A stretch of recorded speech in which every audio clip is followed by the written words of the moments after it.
Hey there, this is Ranjit and I have the Samsung Galaxy Core Prime with me, which is a budget-oriented device by Samsung, and this came after the Galaxy Core 2. In fact, the Galaxy Core 2 was one of the most horrible Samsung device that I've tested. Let's hope this one is better. So let's do the unboxing, and it comes with some interesting specs for the price. Let's first talk about the pricing. The price quoted on the box is 11,300, but this is available in local stores for around 9,600 to 10,000 bucks. It sports a quad-core processor clocked at 1.2 gigahertz. And in terms of camera, it has a 5 megapixel main camera and a 2 megapixel front-facing camera. So let's do the unboxing for this device now. And let's open this up. We have the handset, but let's first look at the other accessories that we get. We have the warranty card, etc. We also get a headset which is YS type. These are not in your regular headsets that we get. And we also have a microphone here and a button to take calls. Let me keep that to the side.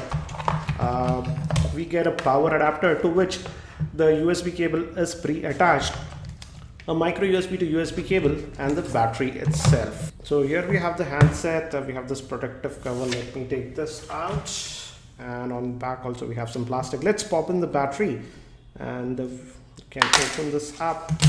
And again, as you can see, it is a dual SIM device. This is the first SIM slot and this is the second SIM slot. Underneath this we actually have the micro SD card also here. So it is still a dual SIM device. So let me put this in, and it's a 2000 milliamp hour battery.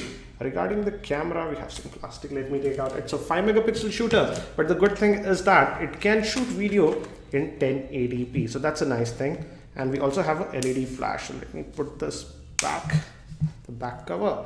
Again, looks like a typical Samsung device. So let's power it on. And it gave me haptic feedback.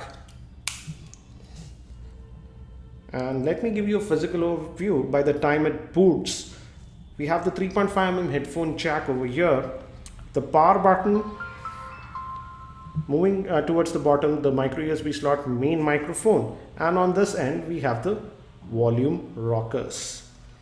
And moving towards the back, the main camera, that's a 5 megapixel shooter, LED flash, opening for the speaker phone, Samsung branding. And let me just quickly set this up and we'll continue. And just completing the setup, I've connected to my Wi-Fi network.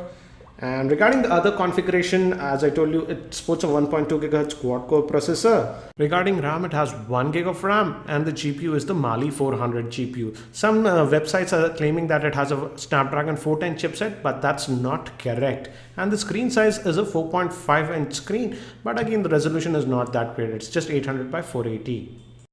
So I'll just skip this and let's finish and think so we are done.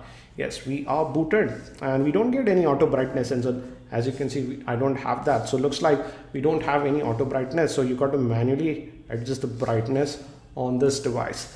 Let's quickly actually look at the Android version that we get. Let's go to the settings. And if we go to about the device, it comes with the Android version 4.4.4, which is KitKat. So that's a nice thing in my opinion. And let's look at the storage also. We did not add a micro SD card, and out of that 8 gigs of internal storage, the space that we have is 5.3 gigabytes. We can also add a micro SD card to this device. So it looks decent, I would say. And in fact, we also have the ultra power saving mode on this. So that's nice to see. Let's look at what else is pre-installed. We have a Google folder, and these are Samsung specific apps that we have. Galaxy app and Chrome browser is installed. Also we have radio, so radio will work on this device. And let's just go here, and not a lot of bloatware, I would say. So I would say that's a nice thing. And as we are actually connected, let's fire up the web browser. Let's invoke Chrome. Let me adjust the brightness. We don't have the auto brightness sensor on this. And I'll just continue like this. And let's go to readif.com. And initial impressions till now, the phone feels very responsive. It's not like earlier Samsung devices, budget devices with skim and which are very sluggish. So as you can see, it loaded it very quickly. But again, this is the mobile variant. So let's invoke the full website, that's the desktop variant, and see. Again, it loaded this one also pretty fast in my opinion. Let's try the pinch to zoom gesture. Pinch to zoom feels okay, but again, I feel it's not very responsive in my opinion. So let's just open up one more page and see. Oops, let me click on the story. Yes. Initial impressions, decent web browsing, but not the most responsive, I would say.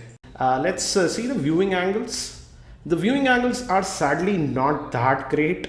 It is okay if you just tilt it like this, but if you tilt extremely like this, as you can see, it starts to fade away. So Samsung skin on the screen quality, it's average screen quality. I would say it's not bad, but just average-ish. And you can add your widgets, etc. like this. Let's quickly also look at the camera. The camera is supposed to be a 5 megapixel shooter. So let me bring some objects and let's check out the camera. And let me just tap in. We have to tap to focus.